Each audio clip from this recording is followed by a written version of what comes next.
Yeah, and it's interesting the I guess the history and the way I see it of just um, the war on drugs and drug addiction in this country. A lot of it came from Nixon era and government organizations actually bringing in the drugs from Mexico and funneling it into black communities to try to Right. Oh, incarcerate them.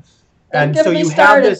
you have this mentality that, well, they're separate and they're bad. And then now what we were seeing over the past few decades is it move into the white suburbs.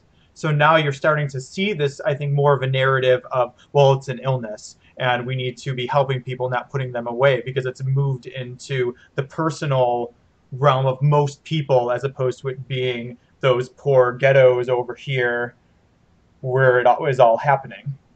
Oh, well, you're so, I mean, Jamie, you're right on. I mean, the fact is that actually most of the opioid use is white folks. It's Hmm. not black Mm-hmm. folks. Right.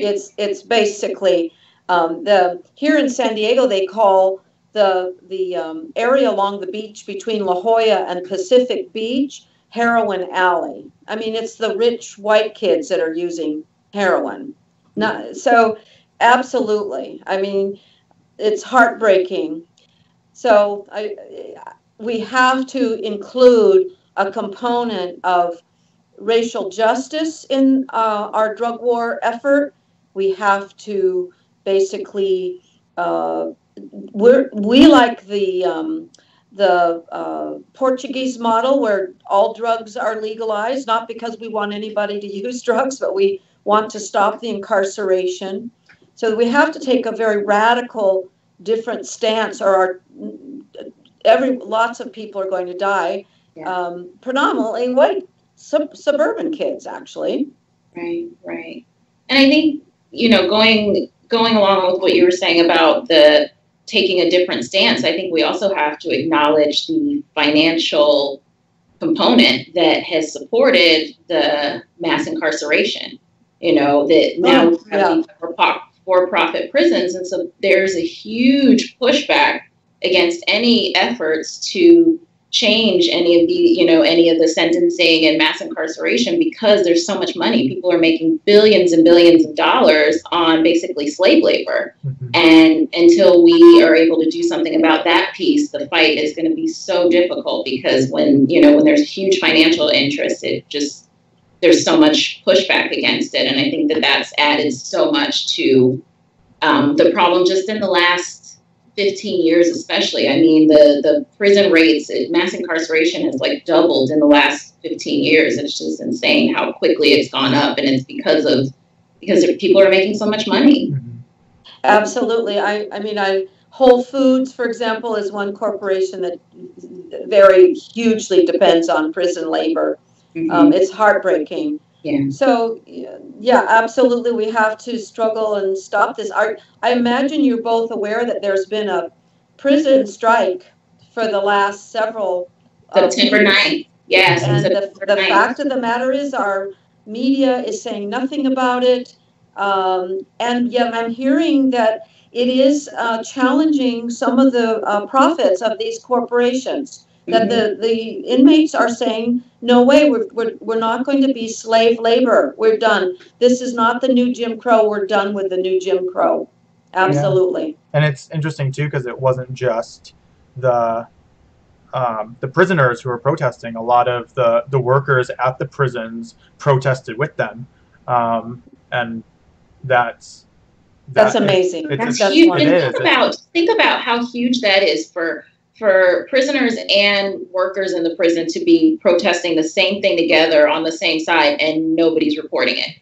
It's I not mean, reported at all. it's No, just no, like it's no. so clear how that there's a reason that it's not being reported, and that's just really frustrating. I think now almost 15 years ago, New Path built a labyrinth garden for the along with the inmates in Donovan prison. I remember we spent a great deal of money, a beautiful labyrinth garden. We brought in a labyrinth specialist to teach the inmates how to walk the labyrinth. When the men would go on lockdown, the guards wouldn't water the garden. and it would die, and we would put it back in, and then the men would go on lockdown and it would die. The cruelty, the prison cruelty is beyond me.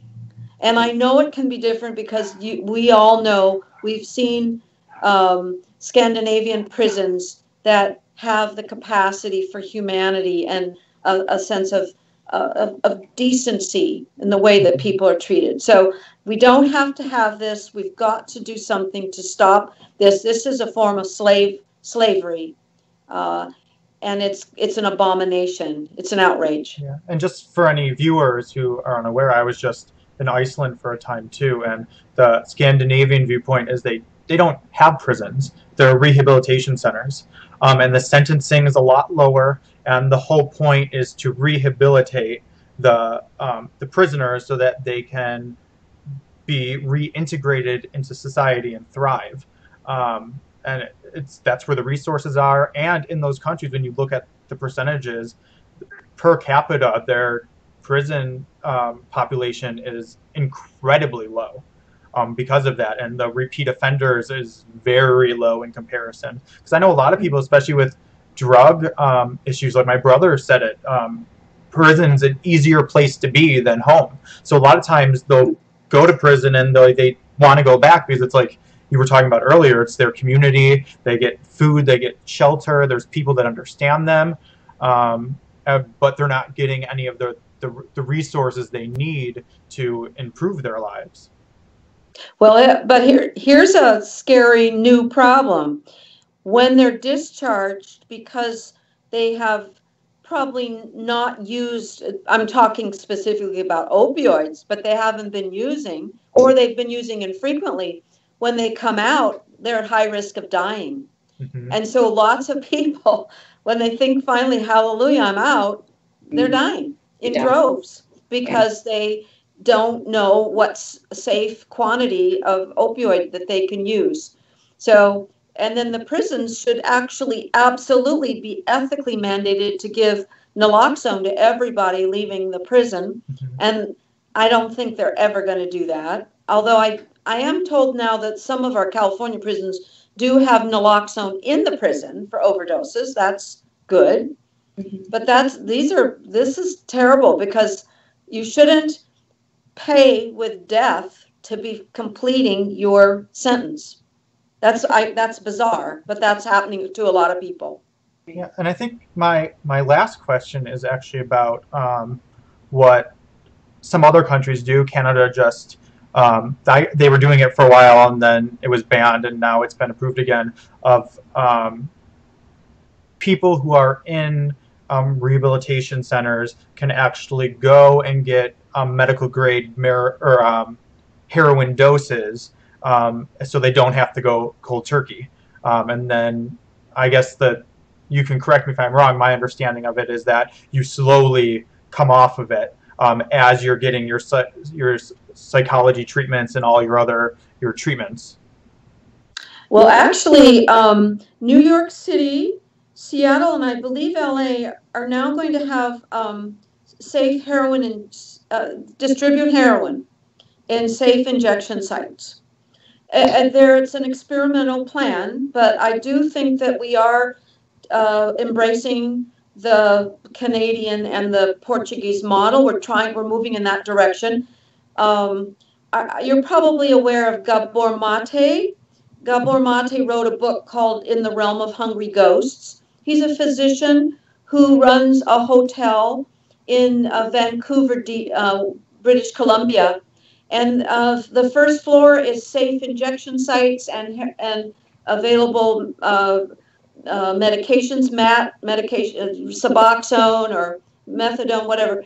And then the whole floor is like that NICU. You can go up and down in the 8th floor hotel where whatever you want to do. If you want to have 5 years clean, you live on the top floors.